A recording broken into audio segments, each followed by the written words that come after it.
spent.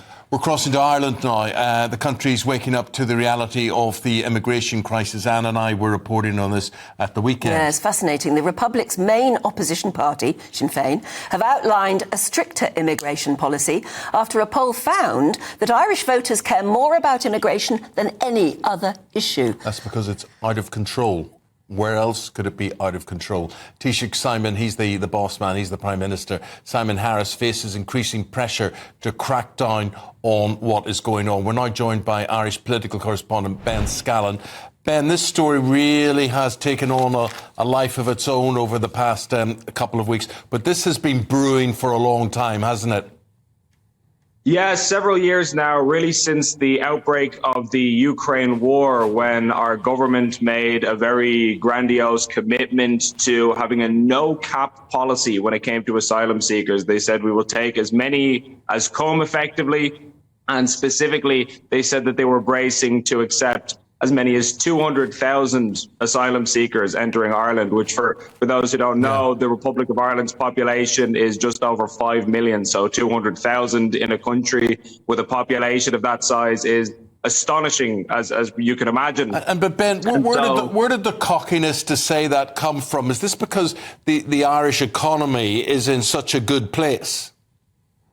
I think some of it is to do with that. I also think some of it is to do with the fact that for many years now, immigration has not been questioned and not been allowed to be questioned in Ireland. You know, in many countries now in Europe or North America, when you try to discuss migration, if you bring up any kind of criticism of the policy, or you say, hey, maybe this has gone too far, you get hit with all the usual labels, the ists and the phobes and the typical slur words that are used to muddy this debate and derail any legitimate conversation about it. And I think in Ireland that has been particularly pernicious. So I feel like the government almost felt obliged to go all in and say, oh, no, we'll take as many people as want to come here. Let's not discuss any kind of reasonable restrictions until it was too late. I mean, we're now facing situations where there's a village in County Tipperary in Ireland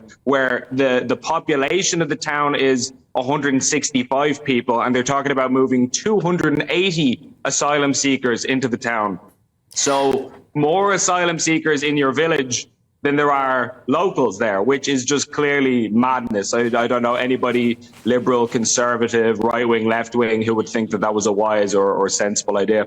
You can understand the people, ordinary people, being very angry about this, because it's almost as though the politicians aren't listening to their own people. Well, they're very explicit about that. I mean, you mentioned Sinn Féin there. Sinn Féin has just released this new policy document on the need to try and, address the asylum issue. And they say how communities need to be consulted, but they specifically also say that people don't have a veto on who moves to their area, i.e. you can't say no. So at a press event yesterday, I was asking the party's leader, Marilyn McDonald, what kind of a consultation is it? Because the government has the exact same policy, by the way. They've all used this line, oh, nobody has a veto on who lives in their area. If that's the case, then what kind of a consultation doesn't allow you to say no? The whole part of a consultation is it's to consult. I'm asking you, hey, locals, what do you think of this? Do you agree? Do you consent? And so if you've started off a consultation, but you're admitting that people are not allowed to reject what's happening, then that's just railroading by another name. Ben, it is amazing to listen to someone like Mary Lou McDonald telling people they have no veto who lives in their area. People here that we're seeing in Coolock here and whatever are deciding otherwise. They're saying, we'll tell you, Mary Lou, what you can do and what you can't do. When is this arrogance from politicians going to disappear? It's not going to disappear at all. They've got this confidence, and this is, I mean, I don't know if this is European law that's being upheld here, or this is exactly why people in this country wanted Brexit, but this is unbelievable. As you say, 5.5 million people in the Republic of Ireland, nearly 2 million in Northern Ireland, and 20% of them no longer identify as being Irish. Why? Because they're not Irish, they're not from Ireland. Yeah, I think as to the arrogance question, it's it's a strange misunderstanding that has arisen in probably not just this country, but many Western countries, where politicians and the political class at large seem to be under the misapprehension that they own the country, when in fact, it is the citizenry of the country who own the country. You know, Ireland does not belong to the politicians. They are people who have been temporarily bestowed with the right to manage it on behalf of the people as representatives. And so this whole, you don't have a veto, you can't decide. Well, then who can decide? Of course, they think they can decide. They're the people who should have the say over this. And or if it's not them, it's the European Union, or it's this United Nations treaty, or whatever it might be. And the whole concept of, first of all, national sovereignty, or on a more individual level, the idea that citizens have sovereignty over their own destiny and the future of their country and community, has just totally gone by the wayside. You know, it appears that we're losing control. That, you know, I don't care who you are or whatever in the world, none of us can solve the migration problem. So you've either got to decide yourself, what are you going to do to tamper with it, or are you going to leave it alone? Are you going to put up the borders and say, I'm sorry, it's very unfortunate what you're going through, but it's not our problem, or we'll only take extreme cases like those people affected by war? But goodness me, it's obvious we just can't control this. But a government's first duty is to look after its own citizens. That's a government's first duty. And it just makes me wonder what's going to happen next. I mean, we're just going to see more and more protests.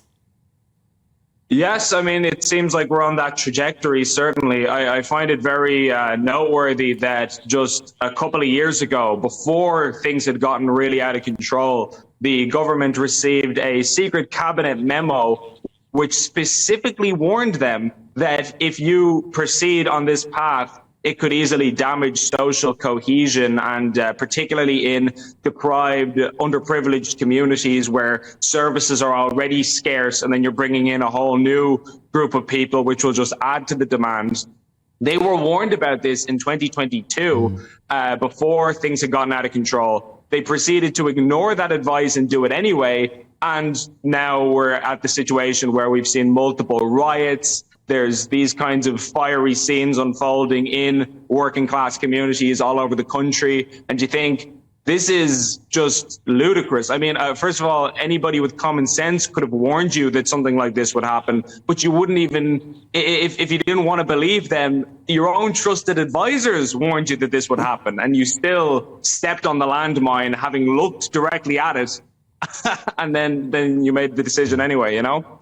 Ben Scallan, really appreciate what you've had to say and your analysis, bringing it to us, because so many people, particularly in England, reflecting on this, and they can see it happening here. They can see it happening here. Ben, we'll say goodbye to you.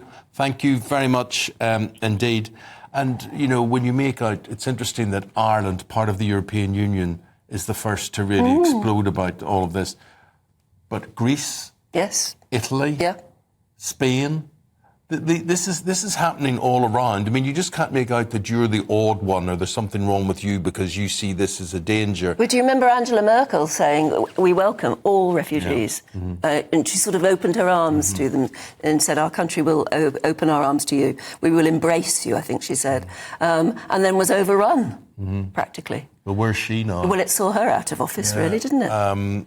So let us know what you think of this. What do you think the solution is? It's a very sad, awful situation, but there's no doubt about it. The arrogance of politicians who know better than you all the time in everything, they will decide what happens. Should they start listening to the people who live in their constituencies?